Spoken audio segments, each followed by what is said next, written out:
On May 23, 1908, more than 15,000 people gathered in Berkeley, California to witness the unveiling of an unusual aircraft, a 450-foot-long airship, which was 60 feet in diameter and was powered by 5 gasoline engines. Each of these engines produced 60 horsepower, and the airship looked like something straight out of a science fiction novel. Its visionary builder, John Morrell, had envisioned a future where airships could transport up to 500 passengers with 40 crew and 40 tons of mail from New York to London in just 24 hours. This was something unheard of in the early 21st century, and he was about to prove it to the world. But just as the crowd witnessed what was to be the most daring airship flight ever attempted in the United States at that time, something went wrong. With the airship just 300 feet in the air, the whole event turned into a complete disaster, as the airship lost its balance and suddenly came crashing down, causing everyone to run for their lives.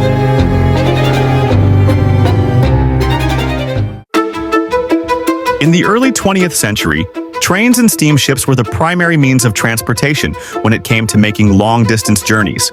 But if we're being honest, spending days on a train or a steamship isn't anyone's idea of a quick business trip. Back in the day, a cross-country trip from New York to London took days to complete, and air travel at that time was still on the experimental level. But it seemed obvious that getting people airborne was the future of transportation, and many scientists and visionaries explored various ways to make this dream a reality. They tested everything from kites and hot air balloons to the emergence of dirigibles, or airships as it's commonly known. The invention of airships in the early 19th century marked a new era in human flight. In 1852, French inventor Henri Giffard made the first significant attempt to build a full-sized airship. Since then, many scientists have developed various designs and prototypes, but sadly, none of these airships have been commercially successful. But in 1906, John Morrell made a daring announcement of his plan to build a colossal airship, stretching over 1,250 feet in length and 64 feet in diameter, and could carry over 500 passengers with 40 tons of mail. This quarter-mile-long dirigible was envisioned to complete a cross-country trip in just a day with an expense of as little as $875. He also had plans of building landing docks on top of skyscrapers in major cities, making it easier for people to access these airships. John Morrell believed the railroads and steamships were becoming obsolete, and air travel was the promising future. Morrell's bizarre vision outpaced the technologies of the early 21st century, and it's unclear how he planned to get that many people in the air with something as light as helium. But he believed he had discovered a breakthrough with hollow aluminum tubes and was determined to prove it. To achieve such a massive project, he needed a lot of funding, and his best chance was to convince the San Francisco investors, promising an eye-popping $25,000 return on investment in a day. His plan worked, and his company, the National Airship Company, sold up to 250,000 shares, which secured him $1 million to carry out this colossal project.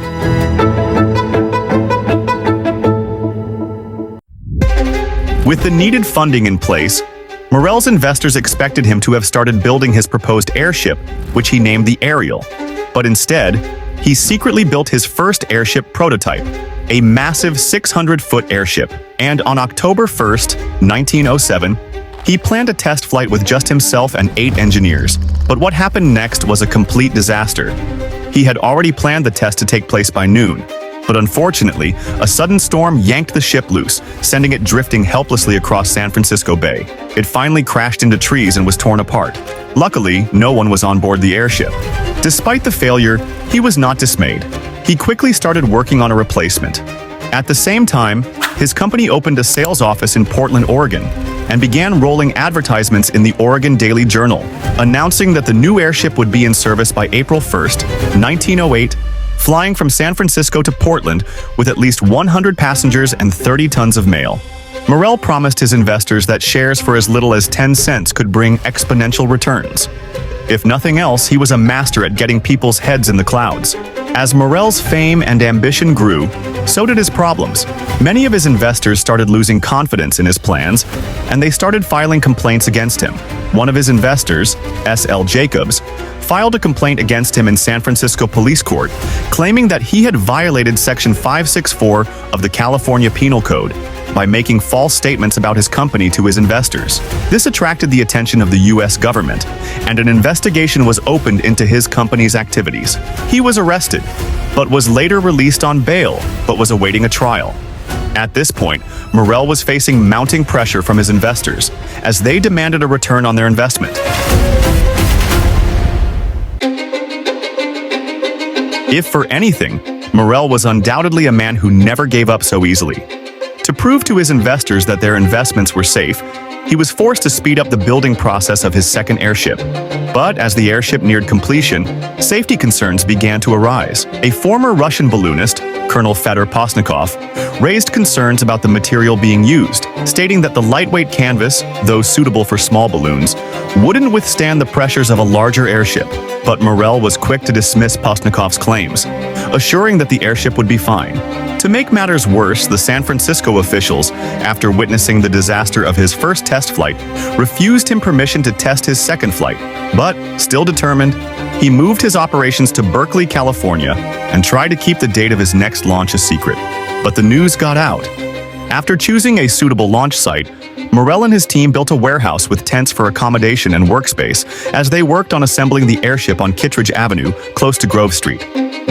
After 30 days of intense work, he and his crew built another behemoth, 450-foot-long airship. The new airship was 150 feet shorter than his first prototype, and it was nowhere near the proposed 1,250-foot-long airship he first announced to the public.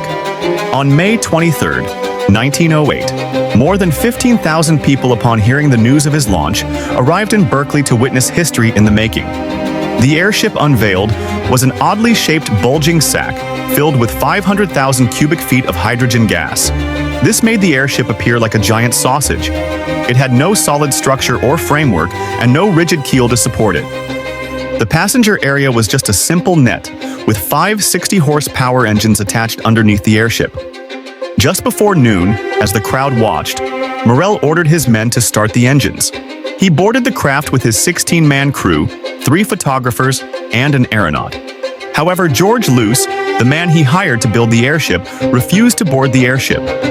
Luce, alongside other aeronauts, observed the airship and warned Morrell that it was unsafe to fly, but Morrell ignored their warnings.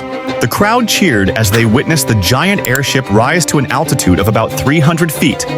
But then, the glory was short-lived as the event quickly turned into a disaster. The dirigible lost its balance and started losing its gas. Every effort Morrell and his crew made to keep the dirigible stable only got worse.